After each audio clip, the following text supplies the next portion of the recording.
नमस्कार दोस्तों, अंगिरा ज्योतिष पीठ के चैनल में आपका एक बार फिर स्वागत है। जैसा कि आप जानते हैं, आजकल हम मुहूर्त पर बात कर रहे हैं। मैं आज से पहले 2 वीडियो मुहूर्त पर डाल चुका हूं। मैंने इन दोनों वीडियोस में आपको मुहूर्त से रिलेटेड जो इम्पोर्टेंट स्टेप्स हैं, जो इम्पोर्टेंट बातें हैं, जिन स्टेप्स को आपको फॉलो करना है, वो सब कुछ मैंने आपको इन 2 वीडियोस में बता दिया है। आशा है आपको अच्छे से समझ आया होगा। अब आज का वीडियो हम बनाने जा रहे हैं, वो हम प्रैक्टिकल बात करने जा रहे हैं। और आज का वीडियो हमारा आधारित होगा गृह प्रवेश पर। और मैं आज की कुंडली ले रहा हूं हमारी नई संसद, नई पार्लियामेंट की गृह प्रवेश की कुंडली ले रहा हूं। देखिए, मेरे लिए नई संसद में प्रवेश करना ये ठीक उस तरह से है जिस तरह से आपके भाग्य में 2 मकान लिखे हुए हैं। आपने एक मकान छोड़ा और दूसरे मकान में आप एंटर कर गए। बस मेरे लिए इससे बढ़कर कुछ नहीं है। मैं आशा करता हूं कि आप लोग मेरे इस वीडियो के एंड तक बने रहेंगे और मैं कुछ एक इम्पॉर्टेंट चीजें बताने लगा हूं जिनका आप हमेशा ध्यान रखेंगे कोई भी मुहूर्त निकालने के लिए या किसी भी जन्म पत्री को देखने के लिए। तो भाई, सबसे पहली बात यह है कि कोई भी मुहूर्त मतलब कोई सा भी मुहूर्त हो और कोई भी वास्तु का नियम बोल रहा हूं, वो आपकी जन्म पत्री के प्रोमिसेस को ओवरशैडो नहीं कर सकता। आपके भाग्य में जो कुछ लिखा हुआ है वो सब आपको मिलेगा। कोई वास्तु नियम, कोई मुहूर्त उसकी वीकनेस को दूर नहीं कर सकता। अगर आपके भाग्य में विवाह में डिस्टरबेंस लिखी है, तलाक लिखा है, लाइफ पार्टनर की डेथ का योग है, आपकी लेट मैरिज है, तो मेरे भाई ये घटनाएं घटेंगी। अक्सर आपने देखा होगा वास्तुशास्त्रियों को आपके घरों में आते हैं, क्यों आप लोग परेशान हो, आपकी बच्ची 30 साल की होगी, 31 साल की है, सुंदर है, एजुकेटेड है, क्वालिफाइड है, अच्छी जगह काम कर रही है, बट स्टिल मैरिज नहीं हो रही, आप परेशान हो अपनी जगह। तो ये वास्तुशास्त्री आपको पता नहीं क्या क्या एडवाइस करके जाते हैं, फलानी दिशा में उसका कमरा कर दो, ढिमकानी दिशा में उसका कमरा कर दो, ये कूड़ा कर दो, वो कबाड़ कर दो, तो आपकी लड़की की शादी हो जाएगी। Nothing doing. आपकी लड़की का विवाह उस दिन होगा जिस दिन आपकी लड़की की जन्म पत्री में विवाह का योग एक्टिवेट हो जाएगा। जिस दिन बृहस्पति शनि आपकी लड़की के हाउस ऑफ मैरिज को एक्टिवेट कर देंगे। आपकी लड़की की कुंडली में जिस दिन 7th हाउस से रिलेटेड दशाएं लग जाएंगी, उस दिन आपकी बेटी का विवाह हो जाएगा, चाहे वो बेटी हो चाहे वो बेटा हो। आपका मकान नहीं बन रहा, उसके भी यही है। पता नहीं कहाँ का ये ईंटें रखवा देते हैं वास्तुशास्त्री पंडित लोग, यहाँ ईंट रख दो तो मकान बन जाएगा, ये कर दो तो कुछ नहीं बनेगा। भाई, जब जन्म पत्री में प्रॉमिस लिखा है उसको पढ़ने की जरूरत है। तो सबसे पहले कोई भी मुहूर्त निकालो, कोई भी काम करो, अपनी जन्म पत्री को उठाओ, किसी विद्वान के पास जाओ जो विद्वान हो और उससे डिस्कशन करो। और मुहूर्त भी ऐसे विद्वान व्यक्ति से ही निकलो। आप पंडितों के पास जाते हो, 5 मिनट में आपको मुहूर्त निकाल के दे देता है। 5 मिनट में तो भाई जन्म पत्री खोल के लगन भी एनालाइज नहीं होता ढंग से। तो ढंग से मुहूर्त निकलवाओ, ढंग से काम करो। आप लोग जाते हो बस इधर उधर, अपना जन्म पत्री दिखाई, पंडित ने अपना 5 मिनट में मुहूर्त निकाला और वो आपके हाथ में दे दिया और आप बड़े खुश हो जाते हो। आप क्या समझते हो, बड़ा अच्छा मुहूर्त निकल गया। तो ईमानदारी से, ज्योतिष एक साइंस है, इसको साइंस की तरह रखो, इसमें किसी भी चीज को बदला नहीं जा सकता। चलिए, मैंने अपनी उन दोनों वीडियो के अंदर आपको बहुत कुछ बता दिया है जिसको आपको फॉलो करना है। अब आज हम जो बात कर रहे हैं वो बात कर रहे हैं कि आपको गृह प्रवेश के समय किन किन चीजों का ध्यान रखना है और किस तरह से आपने गृह प्रवेश की कुंडली का निर्माण करना है। तो मैं कुछ एक स्टेप्स बता रहा हूं आपको, वो आप अपने पास नोट कर लो। देखिए, जब भी आपने किसी भी दिन का मुहूर्त निकालना है तो उस दिन की तिथि आपको पकड़नी है। वो कौन सी तिथि है, कौन सी तिथि आप पकड़ सकते हो। मैं पहले वीडियोस में बता चुका हूं, आपको हमेशा किसी भी मुहूर्त के लिए रिक्ता तिथि को त्यागना है, रिक्ता तिथि को अवॉइड करना है। जिन लोगों ने मेरी ये वीडियो नहीं देखी वो मेरी वीडियो ये देख सकते हैं, पार्ट 1 पार्ट 2 मैंने डाल रखे हैं। उसके बाद आपको नक्षत्र का चयन करना है। ग्रह प्रवेश की आज हम बात कर रहे हैं, तो आज हम सिर्फ ग्रह प्रवेश के लिए जो नक्षत्र जरूरी हैं उन्हीं पर बात करूंगा। तो आप ऐसे नक्षत्र का चूज करें, ऐसे नक्षत्र का चुनाव करें जो आपके लिए शुभ हो। ज्योतिष शास्त्र कहता है जब आपको गृह प्रवेश करना है उस वक्त उत्तरा फाल्गुनी, उत्तराषाढ़ा, उत्तरा भाद्रपद और रोहिणी नक्षत्र होना चाहिए। मैत्री नक्षत्र भी होते हैं, मृगशिरा, रेवती, चित्रा और अनुराधा। ये आपको 8 नक्षत्र बताए गए हैं। इन नक्षत्रों को आप पकड़ें। तिथि मैंने बता दी, नक्षत्र आपको बता दिया। वहां पर तिथि पकड़ें, उसके बाद फिर नक्षत्र को पकड़ें। नक्षत्र को पकड़ने के बाद आप उसके अंदर त्रिबल शुद्धि करें। त्रिबल शुद्धि की मैंने वीडियो में पूरी जानकारी दे रखी है। आपको सूर्य, चंद्रमा और बृहस्पति का विशेष तौर पर ध्यान रखना है, और आपने ये ध्यान देना है क्योंकि बृहस्पति के ट्रांजिट के ऊपर आपका कोई बस नहीं है, वो लंबे टाइम के लिए एक राशि में आता है। उसके लिए मैंने आपको क्या वे आउट है ये भी अपनी वीडियो में बता रखा है। और मेरे भाई सूर्य और चंद्रमा का बल शुद्ध आप जरूर करें, इनकी शुद्धि जरूर करें। जितना मैक्सिमम हो सकता है उतना ज़्यादा से ज़्यादा अच्छा मुहूर्त निकालने की कोशिश करें। ये सब बातें मैंने अपनी पिछली वीडियो में बता रखी हैं त्रिबल शुद्धि के अंदर। उसके बाद आप नव तारा चक्र का इस्तेमाल करें।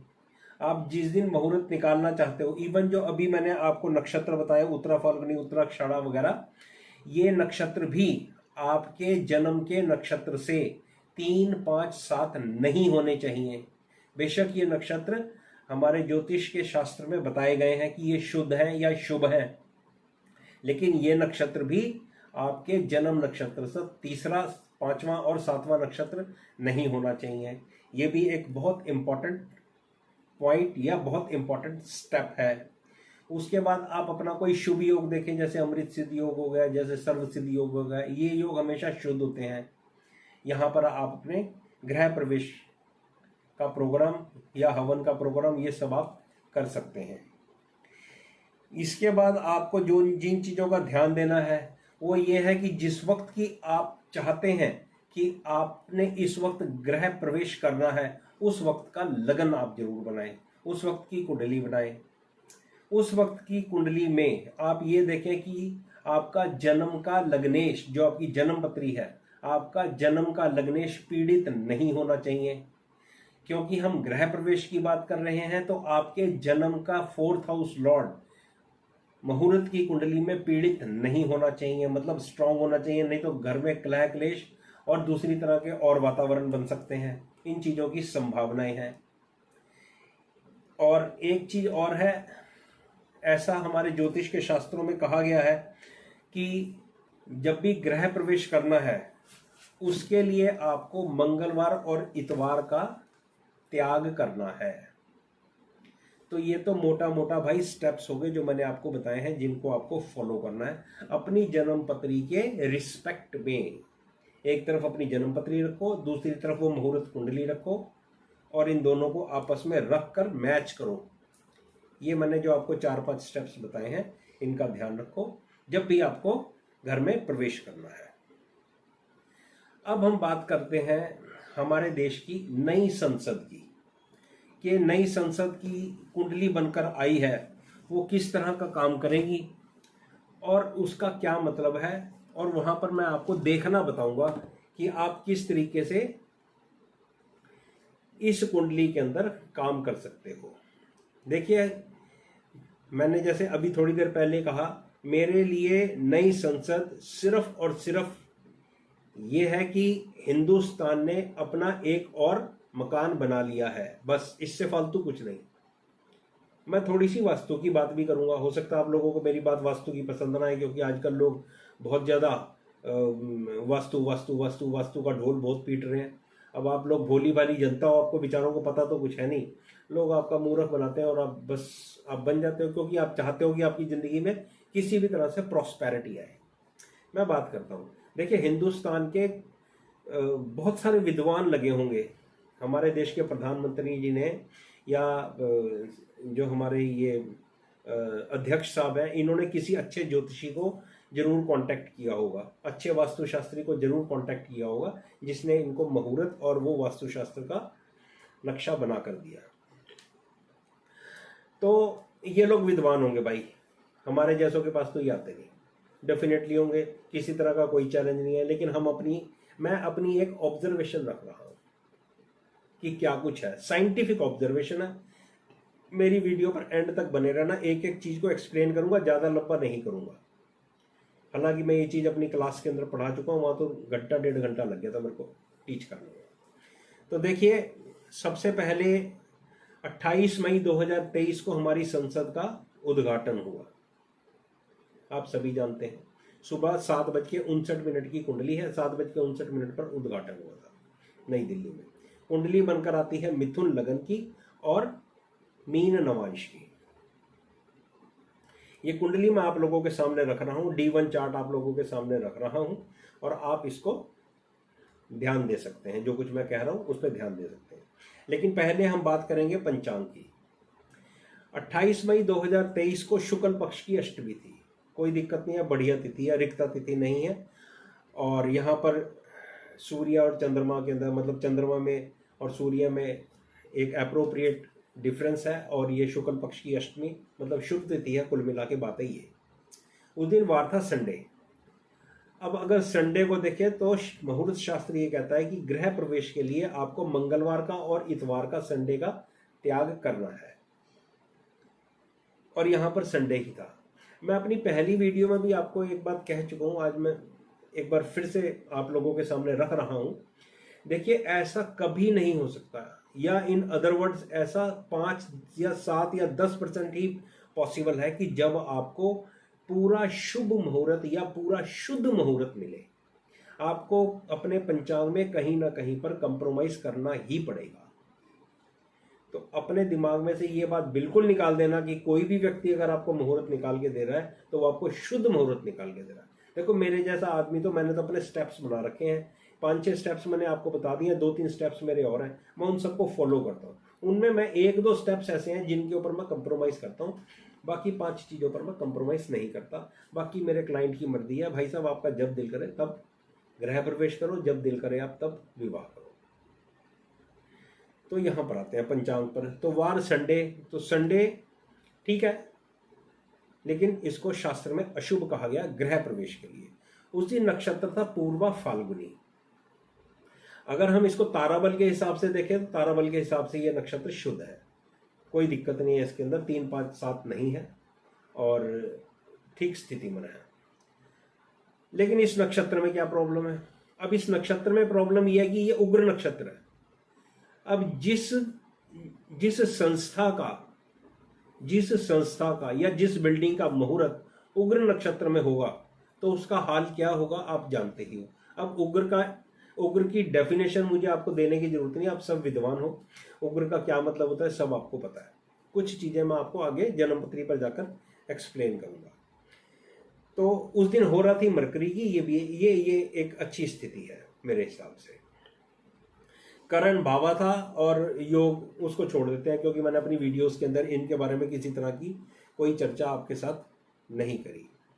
अब बात करते हैं हम अपनी जन्म पत्री की, कि जन्म पत्री हमारी क्या कहती है। जन्म पत्री निकलती है हमारी। अच्छा, एक बात जो वास्तु की मैं आपको कह रहा था वो मेरी बीच में रह गई। देखो, अब वास्तु के नियमों के अनुसार पूरा मीडिया ने पूरा रोला मचाया है ना, पूरा शोर पूरा था कि वास्तु के अनुसार बना, वास्तु के अनुसार बना, वास्तु के अनुसार। अब क्या आप मेरे को बताओ, आप लोग विद्वान हो यार, आप लोग इतना तो समझते ही हो, मैथमेटिक्स पढ़ा है। अब देखो, वो ट्राइंगल है, बेसिकली वो एक ट्राइंगल शेप है, तो ट्राइंगल शेप तो किसी भी बिल्डिंग के लिए शुभ नहीं है। दूसरी बात, अब इन्होंने क्या करा कि उसके कोने काट दिए। अब कोने काट के उसको ये बोल रहे हैं कि ये 6 भुजा की एक बिल्डिंग है। ओ मेरे भाई, अगर कोई बिल्डिंग 6 भुजा की है, मतलब हेक्सागोन है, तो उसके 6 की 6 भुजाएं एक जैसी हैं। ऐसा नहीं है कि एक भुजा लंबी है, दूसरी छोटी है, तीसरी फिर लंबी है, चौथी फिर छोटी है। ऐसे नहीं है। हेक्सागोन का मतलब होता है 6 की 6 हमारी जो भुजाएं हैं, जो आर्म्स हैं, वो एक जैसी हैं। ये चीज एक बहुत इंपॉर्टेंट है। चलो अब बात करते हैं हम अपनी इस जन्म पत्री की जो हमारे सामने बनकर आती है। मिथुन लगन की जन्म पत्री और मीन राशि। देखो, मुंडेन एस्ट्रोलॉजी के अंदर मैं आपको थोड़ी सी इंट्रोडक्शन दे दूं। 6th हाउस आप सभी जानते हैं कि 6th हाउस हमारा क्या है? लिटिगेशन है, लड़ाई है, झगड़ा है, कलह है, क्लेश है, वाद है, विवाद है। और 11th हाउस हमारी, जब मुंडेन एस्ट्रोलॉजी करते हैं, वो एक ऐसी जगह है जहां पर कानून बनते हैं, मतलब लॉ मेकिंग का स्थान है 11th हाउस। और 2nd हाउस आप सभी जानते हैं हमारा कुटुंब स्थान होता है, हमारी फैमिली का घर होता है। अब देखो, जो ये संसद बनी है हमारी, ये हमारे को किस तरह के रिजल्ट देगी, ये किसके अनुसार रिजल्ट देगी? ये हमारी संसद, हमारी जो 23 मई को जन्म पत्री बनती है, उसके अनुसार रिजल्ट कम देगी। और हमारे देश की जो जन्म पत्री है, और वो संविधान की 26 जनवरी 1950 की जो जन्म पत्री है, उसके अनुसार रिजल्ट देगी। क्योंकि हमारे संसद का जन्म तो वहां पर हुआ है, यहां तो एक मॉडिफिकेशन है, एक एडिशन है। बस इस कुंडली का जितना महत्व है, ये उतना ही रहेगा। बाकी सब चीजें 1947 और 1950 से चलती आएंगी। वहां की कुंडलियां आपको पता ही है। हमारे देश की कुंडली के लगन के अंदर राहु है, और 4th हाउस से हमारे 12th हाउस के अंदर कई सारे ग्रह पड़े हुए हैं। तो कलह क्लेश का योग तो हमारा वही है। वही हाल हमारे यहाँ संसद में भी है। चलिए कुंडली पर आते हैं। अब इस कुंडली पर आप अगर ध्यान से देखेंगे तो ये कुंडली का 6th house Lord 2nd house में चला गया है। अब ये 6th हाउस लॉर्ड फॉर्चुनेटली या अनफॉर्चुनेटली 11th हाउस लॉर्ड भी है। अब आप जरा कुंडली को ध्यान से दें। मैं स्पेसिफिक पॉइंट्स के ऊपर आ रहा हूं, मैंने अभी तक लगन को नहीं पकड़ा। मैं स्पेसिफिक 2 पॉइंट ही रखूंगा और ज्यादा नहीं रखूंगा। तो ग्रह प्रवेश की बात कर रहा हूं, तो ग्रह प्रवेश के ऊपर देखो, जो कुंडली बनाई गई, उस कुंडली के अंदर 6ठे घर का स्वामी हमारा उठ के 2nd हाउस में आ गया, और वो भी मंगल जैसा पापी ग्रह है। समझ रहे हो इसका क्या मतलब है? इसका मतलब यह है कि देखो, 6ठा घर हमारा कलह क्लेश वाद विवाद इन चीजों का है, लिटिगेशन का है। 11th हाउस हमारा लॉ मेकिंग का है। तो 11th और 8th हाउस का लॉर्ड मंगल हो गया, जो एक पाप ग्रह है, वो 2nd हाउस में चला गया। अब 2nd हाउस क्या है? अब ये चीज ध्यान देने वाली बात है। हम ग्रह प्रवेश की कुंडली पर ध्यान दे रहे हैं, और ये कुंडली एक बिल्डिंग की कुंडली है। तो 2nd हाउस हमारा हाउस ऑफ फैमिली है। तो हमारी हाउस ऑफ फैमिली, इस बिल्डिंग की फैमिली कौन सी है? इस बिल्डिंग की फैमिली है हमारे मेंबर ऑफ पार्लियामेंट। तो हमारे कलह क्लेश के घर का स्वामी जो 6ठा घर है, लॉ मेकिंग का स्वामी जो 11th हाउस है, वो 2nd हाउस में चला गया। मंगल जो क्लेश का, अग्रेसिवनेस का कारक प्लेनेट है। तो भाई, आज से पहले जिस तरह के कलह क्लेश बदतमीजियां हमने संसद में देखी, वैसी ही बदतमीजी, वैसे ही भाषा का प्रयोग, वो सब कुछ हमारे को इस संसद में भी देखने को मिलेगा। एग्जैक्टली यही योग हमारे देश की उस दिन की कुंडली में योग बना हुआ है। 26 जनवरी 1950 की जो कुंडली बनती है, उसमें भी लगभग ऐसा ही योग बना हुआ है। आप देखो, वो योग 1950 का बना हुआ, और आज जब हमारी संसद शुरू हो रही है, तब भी वैसा ही योग है। मतलब हमारी उस संसद में भी क्लेश होते थे, अपोजिशन फालतू का झगड़ाबाजी, एजिटेशन, ये वो सब करती थी। जो वहां करती थी, वो सब यहां करेंगी। कुछ नहीं बदलेगा। और लोगों ने वीडियो बना के डाले हुए यूट्यूब के ऊपर, ये हो जाएगा, वो हो जाएगा, ऐसे हो जाएगा, वैसे हो जाएगा। कुछ नहीं बदलेगा भाई। आप 17 जुलाई या 18 जुलाई को शुरू हो रही है हमारी मानसून सत्र, हो रहा है शुरू। आप उसके अंदर देख लेना, सब आपको पहले दिन से ये क्लेश देखने को मिल जाएंगे। तो फिर कौन सा वास्तु, फिर कौन सा क्या बोलते हैं, मुहूर्त? आप देख रहे हो, सारे रिजल्ट हमारे को जन्म पत्री के अनुसार ही मिलेंगे। चलिए एक पॉइंट और डिस्कस करते हैं, फिर मैं वीडियो को बंद करता हूं। अब हम लगन की बात करते हैं। आप देखें, लगन के अंदर हमारा एक शुभ ग्रह शुक्र बैठा हुआ है। शुक्र हमारे देश की लगन की कुंडली का स्वामी है, और इस शुक्र के 2nd हाउस में मंगल है, और इस शुक्र के 12वें घर में सूर्य है। तो भाई एक बंधन योग होगा ज्योतिष के शास्त्रों के अनुसार। तो जो कुछ जैसे चल रहा था वैसे ही चलेगा, और यहाँ के जो बाशिंदे होंगे वो सब के सब अपनी सोच से बंधे हुए होंगे।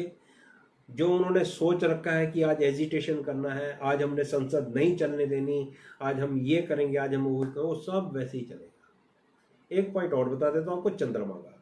आप चंद्रमा पर भी अफ्लिक्शन देख लो। चंद्रमा is aspected by 8th and 9th house lord, and 9th house lord is aspected by Mars. तो मंगल पर भी पूरी की पूरी पीड़ा है, और बिल्कुल सेम ऐसे ही योग D9 के अंदर भी बनकर आ रहे हैं। D9 का मीन राशि है, मीन लगन है, छठे घर का स्वामी 2nd हाउस में एग्जॉल्टेड हो गया, वो भी सूर्य है, और 2nd हाउस का लॉर्ड 8th हाउस में आ गया है, और भाई साहब आपस में समसप्तक हैं। तो 2nd हाउस और 5th हाउस, 6th हाउस, इन दोनों का कनेक्शन मंगल और सूर्य जैसे अग्रेसिव प्लेनेट से आ गया है।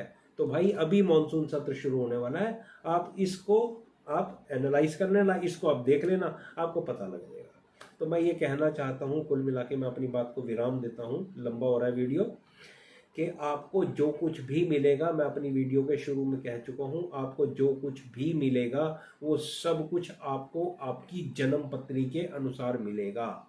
मुहूर्त और वास्तु की एक इम्पोर्टेंस है, वो उतनी ही इम्पोर्टेंस रहेगी जितनी उसकी जरूरत है। आप चाय बनाते हो, चाय में जितनी शक्कर आप पीते हो, 1 चम्मच चीनी पीते हो या 1.5 चम्मच चीनी पीते हो, उतना ही काम करती है वो चाय बनाने में। इससे ज़्यादा पाते हो तो फिर वो काम नहीं करती, फिर चाय पी नहीं जाती। तो जन्म पत्री की इम्पोर्टेंस सबसे ज़्यादा है। वास्तु, मुहूर्त और दूसरी चीज़ें, उनकी इम्पोर्टेंस जन्म पत्री के मुकाबले में कम है। तो पहले जन्म पत्री को एनालाइज करो, उसके अनुसार अपना मुहूर्त निकालो, उसके अनुसार अपना काम करो। मैं आशा करता हूँ आपको मेरी बात समझ आई होगी और आप लोगों को मेरा वीडियो पसंद आया होगा। प्लीज़ मेरे वीडियो को लाइक और शेयर जरूर करें। धन्यवाद देखने के लिए।